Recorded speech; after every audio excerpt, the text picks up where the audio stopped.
Well, Oregon's got 5-star recruits on the radar in the 2025 cycle, but are they going to land any of these guys? Here we go. You are Locked On Ducks, your daily podcast on the Oregon Ducks, part of the Locked On Podcast Network, your team every day.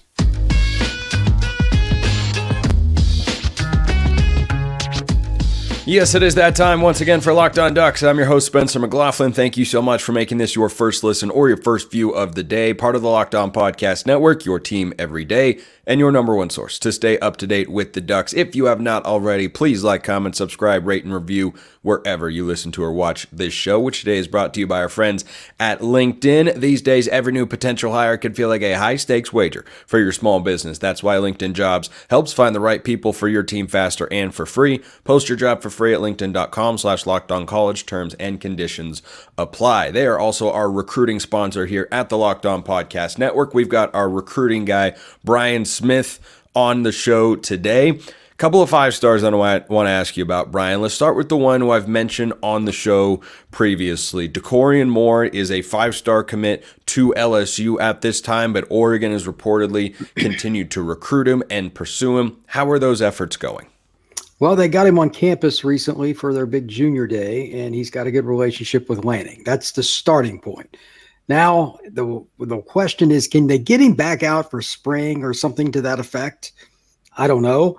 But if they don't, I think it would be difficult to get him. He's going to LSU this weekend, and he's committed there. Bryce is going to be there. He's the big 5-star quarterback that everybody's got ranked number 1 in the country. And unfortunately, it's just one of like 3 or 4 guys. They're trying to put together a mega class of receivers, like the top 3 or 4 receivers in the country, all coming down there to Baton Rouge. I think it's going to be hard, but I don't think there's anybody other than maybe Texas besides Oregon I would throw into that lump sum right now. For fun, I went and watched Dakorien's film again today. I could see why people are doing it. He runs by guys like they're standing around like statues. So he's an elite player. Lanning's putting in the effort, and so is the entire staff at Oregon. But need to get him on campus again this spring for me to feel good about it. Oregon has their spring game on April 27th. If you're in the Eugene area, you should, of course, go and check it out and such. How big of a get could that be if Oregon is able to get him on campus again and it's for the spring game? Do you think that's what the coaching staff's target will be, to try to get another visit out of him? I would imagine so. That goes right into the edge of the official visit season. I don't know how that works. The dates are changing, and I can't even keep up with it anymore. But whenever he wants to come, because he is truly an elite player, this might be one of the top 10 players in the country. You know, if he wants to come, you have to say yes, pretty much. I know coaches like to control everything. This is one of the things they don't control. 5-stars pretty much do what 5-stars want to do. So if he comes on March 31st or if he comes on April 15th, whatever, Dan Lanning will say yes. I'll speak for Dan right now. Let it be known that Brian Smith is speaking in official capacity, representing the thoughts and desires of Oregon's head coach Dan Lanning, of course. But Moore is a 5-star prospect. There are certainly others, and we're going to talk about one more. But if Oregon is not able to get him to flip away from LSU, is this something that Oregon fans should be worried about at all, or is this just he was kind of an LSU sort of guy? And also, what is his timeline looking like? His timeline's whatever he wants it to be that day. He's a 5-star kid. There is no such thing as a timeline anymore for 5-star kids. I don't even care when they give me one. I know that's not what fans want to hear, but he's still taking calls, and he's committed to LSU, and LSU has the number 1 quarterback in the country committed. Do you think if he committed to Oregon, he'd still be done taking calls? No. So it just is what it is. You got to recruit him until the paperwork's signed in December. That's the timeline. That is a rather prolonged timeline, but such is the case when you want to get these sorts of recruits. I don't think this is an all or nothing sort of recruit for the Ducks, but certainly anytime a guy this caliber has got Oregon legitimately on his radar, that's something that is going to stand out to fans. So something to follow there, but we'll continue to track that. But the other 5-star that I want to ask you about, Brian, is Elijah Griffin on the defensive line. And there has been plenty of discussion on this show and many others and amongst fans about the defensive line recruiting and how good it has been for Dan Lanning and Tosh Lupoy and the rest of that defensive staff. Griffin's a guy who just released his top 12. Make of that whatever you will. but Oregon is on that list. He's one of the top defensive linemen in the cycle. Do you have a sense of, which school could be standing out amongst those dozen teams? Georgia, by a landslide. I was told even his grandmother kind of signed off on him going there recently. It's the only place she's visited with him. He's about 3 hours or so away. He lives in Savannah down on the coast. So he's not close to Athens, but Georgia is the heavy favorite to get him. And he's an in-state kid from Georgia, so that's going to give the Bulldogs an advantage. What will it take for Oregon to pull him out of that state and convince him, hey, Eugene is the place that you want to go and you want to come play for this defensive staff? You got to get him on campus multiple times for unofficial visits before you even get him on an official. That's why I think it's going to be hard. Getting him out there once will be rough. He just doesn't go very many places. He doesn't camp anywhere. He doesn't do combines. He just stays around Savannah. He's a very quiet kid. Nobody sees him on the camp circuit at all. So elite player, but quiet and withdrawn. Those kind of kids generally stay close to home. That's what I was going to ask is, as someone who's not trying to, play into the media space or get all the attention that he can. Like, yeah, he released one of these graphics. Do you know who makes those, by the way? They're all the same. Is there a service or an agency that makes those graphics of, hey, I've got my top 8 teams or my top 12 schools? There's 2 or 3 people that do most of them, yes, but I'm not going to support their habits and help them right now. So okay, gotcha. I was just wondering because these kids put out these lists and these things on their Twitter accounts, and they all look the same. It's like the decisions to enter the portal or the decommitment from a school. Like they all, some of them just type them in like Apple Notes, but some of them have like this big official graphic that looks all cool and they're blazing colors all over the place and everything like that. And I just wonder where that sort of stuff comes from because the kids aren't making that sort of stuff, right? Very few. Very few. I've only known 1 or 2 guys be able to do it. So going back to Elijah Griffin for a moment, it'll be tough, but it's not as if Oregon hasn't had success recruiting from the Deep South in the last couple of years. You think Jaquan McCroy coming out of Alabama in the 2024 cycle as an offensive tackle. You think of Dante Dowdell, who came from Mississippi. He's, of course, since transferred to Nebraska, but Oregon's had success down there. Do you think for Griffin specifically, Oregon's brand carries enough weight to stay on his radar as he continues to kind of whittle down his choices? I think it would actually be advantageous because if he stays down south, he's going to go to Georgia. It's got like Colorado with Dion. It's got to be something different to have any chance. Oregon's style is similar to what Georgia does because that's where Dan came from, Alabama before that. So it's got to be something different. I just don't think he's going to stay down south unless it's with the Dogs. So, again, they got to get him on campus, and if they can do that for an unofficial, that opens up the door. Maybe they get him on campus for one of those games. I don't know their Big Ten schedule, but I'm guessing Outson will be pretty loud for a Big Ten contest this fall. So that would be their objective. I mean, Ohio State, October 12th is the game that stands out, certainly in the Big Ten. The first home Big Ten game is in September against Michigan State. Might be the first week of October, actually, now that I think about it. But last thing for you, Brian, the recruiting dead period that took place from the end of the season towards spring football has now been lifted. Should Oregon fans expect recruiting buzz and news and storylines like the things we've been talking about today here on the show to pick up in the coming weeks? Absolutely. There will be kids coming in different weekends, mostly West Coast kids, but somebody like Dakorien flew up from the greater Dallas area. Airplanes go everywhere. So with Oregon, they recruit nationally. It's really hard to say because on a Thursday, there may not be a kid on a list, but for an unofficial, that can change in a heartbeat. Things go awry for whatever reason with another visit, so the kid comes to Oregon. It could be somebody from Nebraska, Chicago, Florida, anywhere. Absolutely. Brian Smith, our Locked On Recruiting Insider, brought to you by LinkedIn Jobs. Brian, appreciate you stopping by. Thank you, sir. Jay Harris got another thought on a potential number 3 running back for the Ducks and whether he could be like a guy we saw very recently have a lot of success in Oregon's backfield. And Oregon in the new college football video game. I'm excited. You should be too.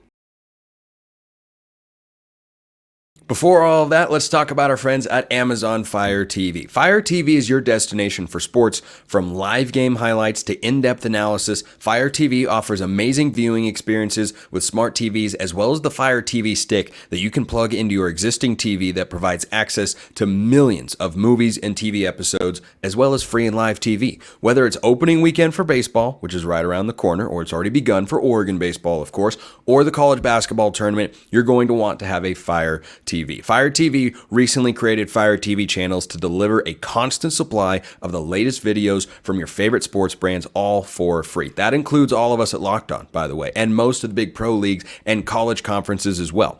Fire TV channels let you dive into all the game analysis, highlights, and more to keep up to date on all the latest in the world of sports. March Madness, NBA, MLB, and lots more. Not to mention great news, entertaining, gaming, travel, cooking videos as well. Check out Fire TV channels on Fire TV and Alexa devices. If you haven't checked out Fire TV channels, you should. Trust me on this. To learn more, visit www.amazon.com/lockedonfiretv. That's amazon.com/lockedonfiretv.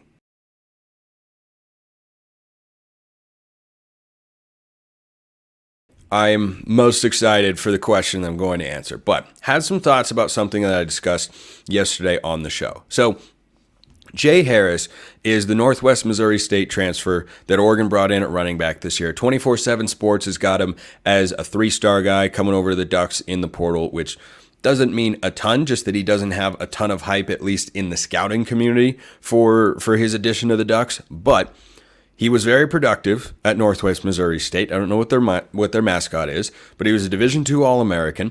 And one of you had asked the question of whether he could be kind of the goal line back, like Jordan James was kind of in 2022, or Cyrus Habibi-Likio was in the 2019 season. And Habibi-Likio was very good. I think Harris is more talented. He's a little bit more explosive as he gets.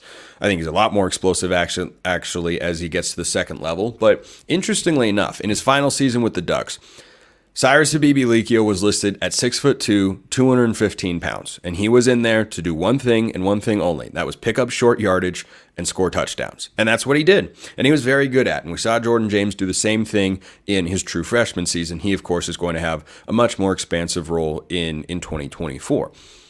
It's hard to find a lot of film on Jay Harris coming from the Division II ranks, but what I noticed about him looking at some of his big highlight plays is he likes to go to the outside.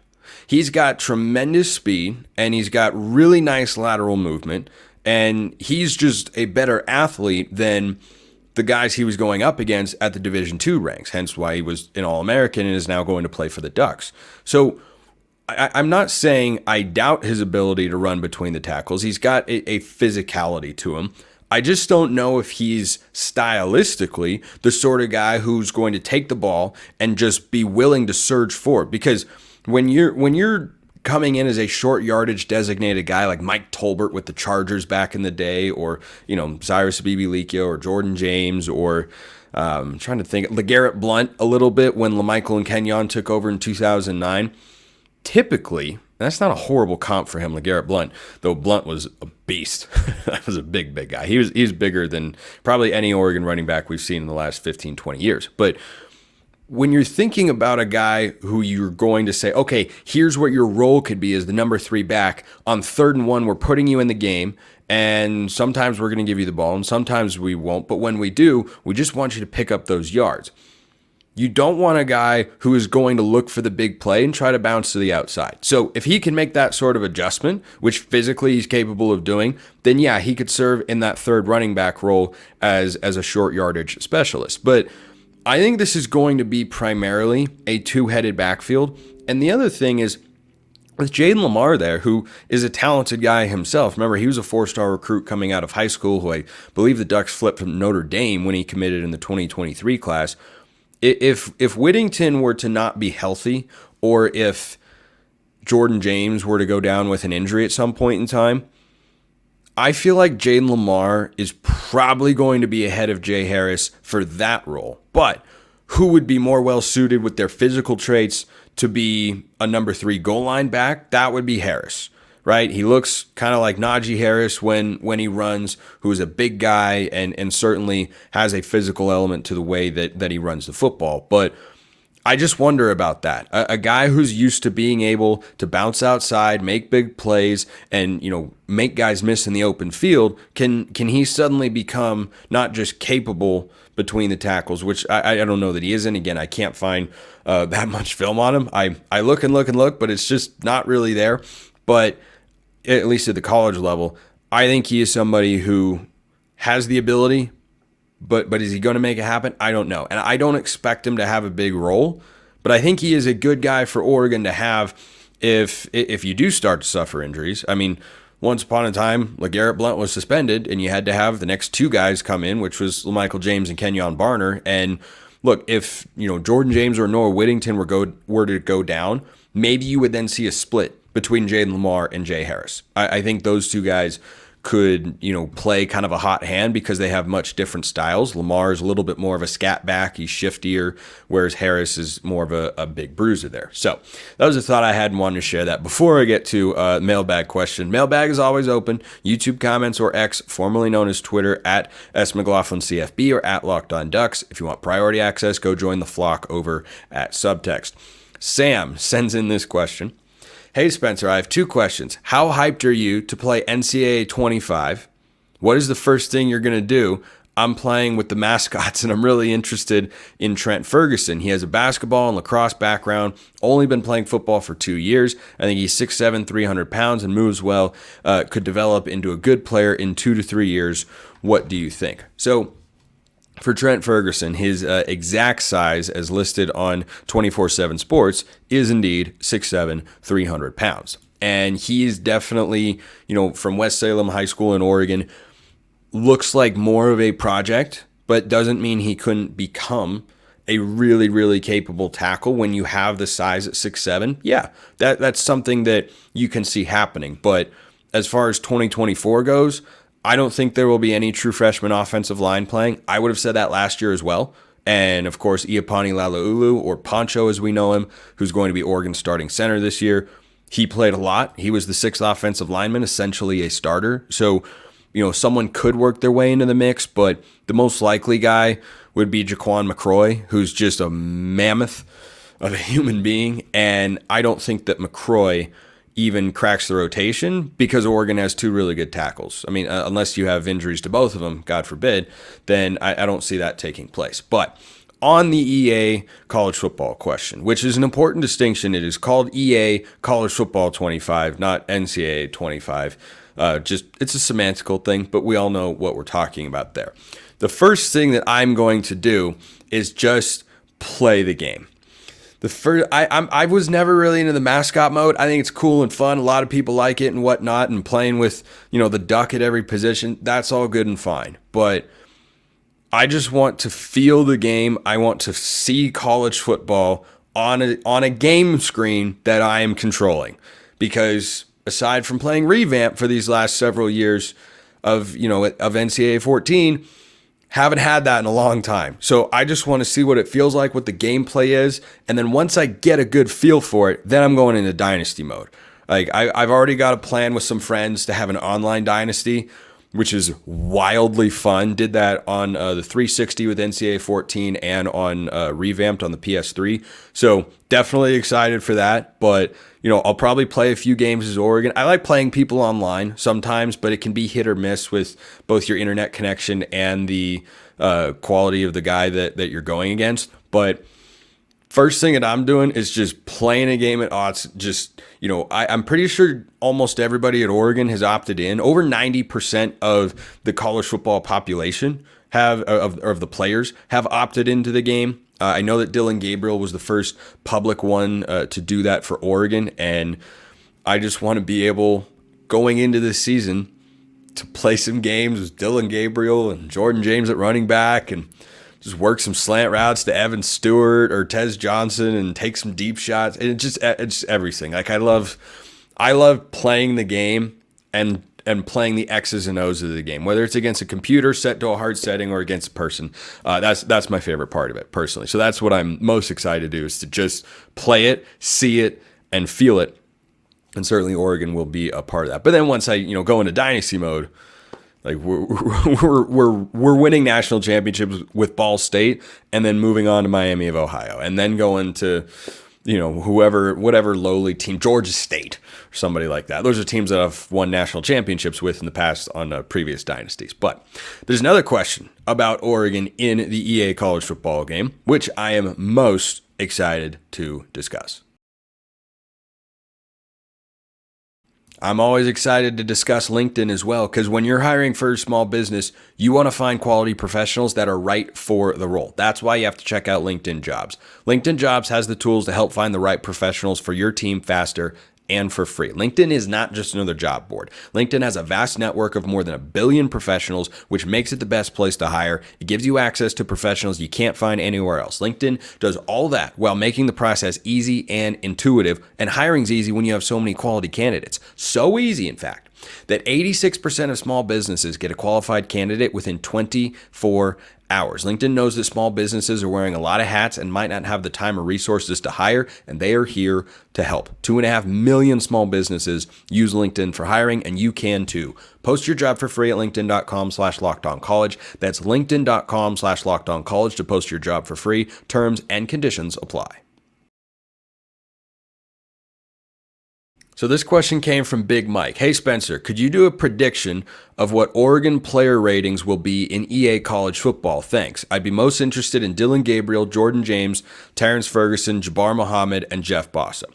So Gabriel, as I said, has opted in publicly. I haven't seen or heard anything to indicate that the rest of the Oregon players are not, doing what has to be done to make themselves a part of the game. They get $600 and a free copy of the game, and then they get to be in the college football game, which would be pretty sick.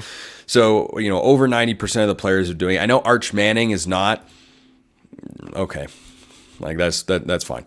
But obviously, he's not a Duck. So, I think the ratings are tough because if I think back to, the model that I have in my head for what the player ratings are going to be, I'm thinking of NCAA 14 and how all of that works. Will that be the same, or will it be structured from an overall rating standpoint like Madden? I don't expect the game to be a lot like Madden, but the player rating, I haven't played Madden in a long time. I've, perused or browsed it once or twice here and there, but it's just, I don't think it's a great game, and I think this one is going to be great, and I'm very excited for it. If the ratings are going off of what the old system used to be of rating players, which tended to be a little bit higher, I would probably have it look something like this. Dylan Gabriel, I imagine, is probably about an 86 overall. I don't think his arm strength would be off the charts, and that's probably something that would drop him down a bit, but he'd be very accurate. He's got some mobility. I don't think his speed rating will be, 95 acceleration with 92 speed. It'd probably be more in like the mid to upper 80s or so, and I'd probably put his rating at about an 86. Jordan James should probably be about a 90 to 92. You look at his speed, physicality, doesn't have a ton of agility and side-to-side movement. That's probably what could keep his rating down a hair, but I would definitely be surprised if he doesn't eclipse 90 with the way that he's produced over the last couple seasons. T-Ferg's got to be a 90 plus. Like how many first-team all-conference performers are not a 90 plus overall? I bet you he'd be a 90, 94, 95, maybe not quite as strong or dominant of a run blocker as, some other tight ends that could, bump up his rating a bit, but definitely would expect him to be there. Jeff Bossa, again, would be surprised if he is under 90. Jabbar Muhammad's got to be, he's probably close to a 96, 97. I think of these guys individually that you've listed, Muhammad could have the highest individual rating. He could probably be the highest rated player of any Duck on the roster in the game because of the season that he had last year and what he brings to the table from an experience standpoint as well. Because if you remember, you recruit a guy and then all of a sudden you develop him over a couple of years, and in the off season, right, they get their training results and they go +5 or +6. And I would think Muhammad would have come in, as I believe a 4-star recruit to Oklahoma State, got better over the last couple seasons and is really good. He could very easily be a 95 plus. He'd probably be the only guy though. I think T-Ferg would probably be like a 93. I'll go with these for my official predictions. Dylan Gabriel 86. Jordan James, 89. Jeff Bosson, 92. T-Ferg, 94. Muhammad, 96. That's where I think those guys will end up. But am I excited for that game? Can you tell? Can you tell I'm excited for that one? Yeah, I'm stoked, and you should be as well. So Oregon basketball is done as an NCAA Tournament at-large team. I will continue watching the games. I will continue rooting for them to be the best they can possibly be. But here's another frustrating missed opportunity. I think if they'd beaten Colorado and Utah on Saturday, which I don't know if that happens because Utah's been playing pretty well lately, the Ducks could have had a case for an at-large bid, especially if they won a game or two in the Pac-12 tournament. But now they're going to have to get the automatic qualifying spot, which is going to be tougher because they can't get the 3 seed by way of losing both games to Colorado. So, N'Faly Dante plays, as he did not in the first matchup, or he was working his way back. I think he didn't play against Colorado and then played against Utah. But N'Faly Dante was amazing. 20 points, 12 boards, 5 blocks. Jackson Shellstad, 23 points. And Oregon gives up 79 points at home. That's frustrating. It's frustrating. It is a frustrating time to be an Oregon basketball fan. There's no way to sugarcoat this. And Dylan Brooks was in the house to try and bring some winning vibes, but he's not suiting up for the Ducks, and they're just too short-handed. But here's the frustrating thing about this game. Colorado was missing 2 key guys, including Cody Williams, who is a bona fide stud. Guy's going to the NBA. His older brother, Jalen, I covered him at Santa Clara. He's playing for the Thunder. Dude's a monster, okay? Cody's a beast. So Colorado was also shorthanded, meaning if you've got 2 teams who are good, fighting for an NCAA tournament spot, and are missing a couple of key guys, where should the advantage lie? Well, Vegas felt, and I felt, that it should have been for the home team, and the Ducks couldn't pull it out. They just cannot consistently get stops, and you just see glimpses, you see talent, and then this was, so I wasn't able to catch, full disclosure, most of the game, but I was able to catch the heartbreaking final 3 minutes. So Oregon was going back and forth, and they were getting close, and they were down by 4, and then Jermaine Couisnard hits a big 3. Big 3, and he had a late 3 to tie, had a good look, came up a little bit short, Oregon couldn't get the rebound, Colorado hits free throw and ends it, 79-75 the final. But before that happened, Oregon was down 76-72, and Couisnard hits a big 3, and Oregon goes down 1. And then Oregon comes down, or Colorado comes down rather, Oregon on defense, and Evans is hounding De Silva, and De Silva drives by him, and he floats to the block, and he puts it up, and Dante blocks it out of bounds. 8 seconds on the shot clock, 15 seconds on the game clock. Oregon's only down 1 point. They need 1 stop to have a chance to go down and put up a shot for the win, or at least get fouled, and bare minimum go to overtime. And what happens on the baseline inbounds? I haven't reviewed the film to see what exactly took place, but they gave up a wide open layup. Like, season essentially on the line. Not literally, but figuratively on the line. Baseline out of bounds. 8 seconds on the shot clock. This is a great situation for the Ducks defensively. Give up a wide open layup. Colorado ran this circular play and Oregon got lost in the shuffle. This is a pretty good play design on the out of bounds. Really well done from Tad Boyle, but this is just where the team is at. And for those of us who are basketball fans, I know not everybody is, but I know a lot of you are. And, you know, the women just had you need to flush it and move on sort of year and not talk about it. Just focus on what can be, not what just was. They lost 14 straight to end the year. Never seen anything like that. Didn't ever think I would with Kelly Graves at the helm. We'll see if they're able to bounce back next year. But I go back and forth. I go back and forth on the Dana Altman thing because you can't, between this game, Arizona, and Washington State, shorthanded or not, Oregon had enough talent to win at least one of those games. You can't go 0-3. You cannot go 0-3 there. And losing to a bad UCLA team on the road. You can't do that either. When you're shorthanded, I can forgive what the Ducks did in the previous game, which is get housed by Arizona on the road. Arizona's better. Oregon didn't have a lot of depth. Like, I'm not that upset about it. But the games where the talent level is comparable and the depth is relatable to the other side, you got to find a way to win, and they just haven't. And part of it is, yeah, you got a true freshman point guard and a true freshman power forward who are tremendously talented players. I don't think Evans had a big game. He had just 6 points in this one, but I love what Evans can be and what Shellstad is and will be.